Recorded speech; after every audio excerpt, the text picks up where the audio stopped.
Dan saya Sarah. Hari ini kami berada di Museum Sejarah Jakarta Museum Juang 45. Mau tahu apa yang ada di dalam Museum Juang? Yuk ikutin terus. Nah, sebelum kita masuk ke dalam, di depan ada 6 foto pahlawan nasional Indonesia.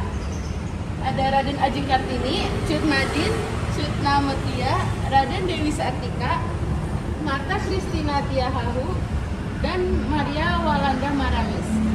Lalu di bawahnya ada telapak tangan wanita pejuang 45 dan pengisi pembangunan.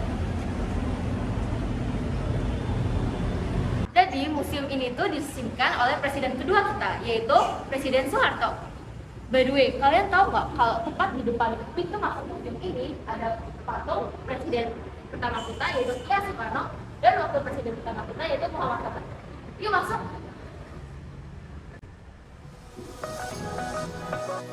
Pada masa pendudukan di Parlemen Gerakan Nasional, gedung ini disebut sebagai markas pemuda radikal.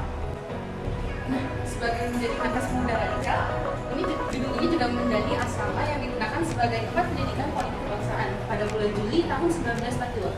Jadi, pada masa Hindia Belanda, gedung ini berfungsi sebagai hotel yang dinamakan Hotel Skomper. Pada waktu Belanda menyerah pada 8 Maret 1942, gedung ini diambil alih oleh Jepang dan diserahkan kepada Jawatan Propaganda Jepang atau dinamakan Sendeng. Pada masa pendudukan Jepang, Hotel Skomper di Jalan Menteng 31 dikuasai oleh Sendeng. Pada bulan Juli 1942, gedung Menteng 31 diserahkan kepada para pemuda Indonesia dan atas kerja keras para pemuda seperti Adam Ali, Sukarni, Chairul Saleh, dan Arman Nafi, gedung Menteng 31 dijadikan asrama Angkatan Baru Indonesia. Berikut adalah tingkatan senjata pasca kesetujuan Amerika. Dan di foto selanjutnya ada perang gerilya.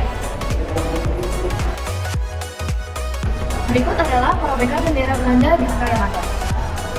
Dengan menggunakan arek-arek Surabaya, mereka naik ke atas gedung Hotel Yamato dan merobek bagian warna biru di bendera Belanda. Nah, sekarang kita memasuki ruang masa Jepang. Yang pertama, di sini ada mata uang yang diterbitkan pemerintah kolonial Jepang senilai Rp10.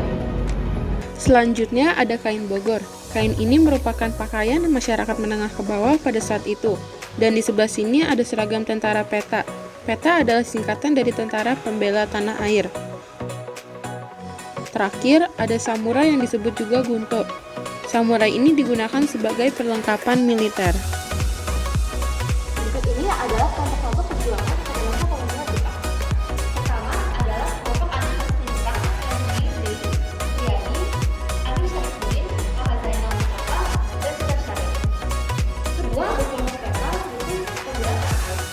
Kelompok ini terdiri dari Sudirman, Hasan Sundarbijio, Latif Indrajita, Ahmad Hasan, dan Soeharto. Ketiga ada kelompok Putra atau Pusat Tenaga Rakyat. Anggota dari kelompok Putra ini adalah Iya Sukarno, Dr. Muhammad Hatta, Haji Dewantara, dan K.H. Mas Mansur. Ketiga ada kelompok Kaigun yang terdiri dari Hasanah, Ahmad Suharjo, dan Al-Marinis. Dan terakhir adalah kelompok Menteng 31 yang terdiri dari Sukarni, Chairul Saleh, Arman Nafi, Adam Malik, Gunto, Andika Wiguna, dan Ruto Naharjo. Nah, selanjutnya kita masuk ke ruang seputar proklamasi.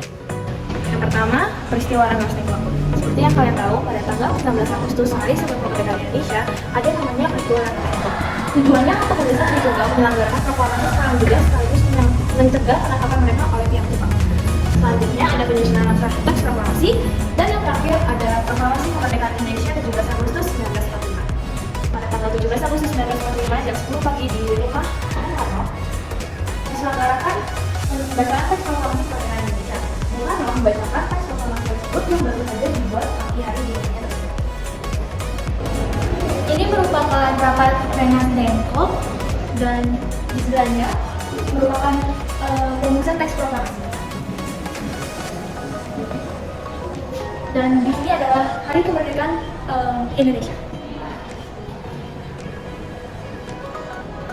Berikut adalah para wanita yang berjuang mempertahankan kemerdekaan. Mereka bergabung dalam Laskar Wanita Indonesia (LASWI) yang berperan menolong korban perang.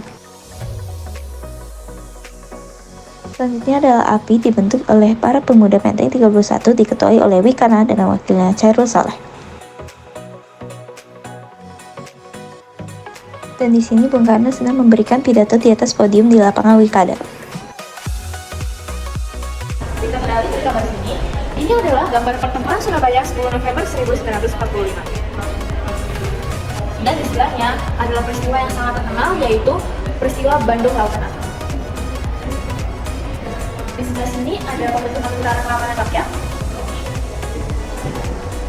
Dan gambar yang terakhir di ruangan ini ada agresi militer Belanda pertama. Nah, berikutnya di sini ada ruang penyatuan masa kedaulatan RI. Yang pertama, di sini ada meja jati dan besi jati yang dipakai oleh pejuang Trip Jawa Timur pada tahun 1945. Lalu di sini ada tandu Jenderal Sudirman. Beliau memakai tandu ini di saat bergerilya karena kesehatan beliau menurun saat kembali ke Jogja pada bulan Juni tahun 1949. Masuk ke ruangan perjuangan menuju NKRI. Ini adalah ikat pinggang dan baju-baju Laskar Putri Solo.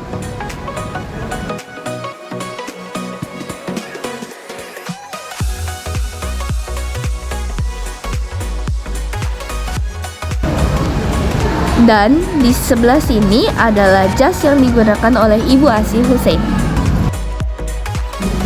Terakhir, ini adalah perlengkapan makanan militer. Sekian dari vlog Gedung Juang 45 kami. See you on the next trip.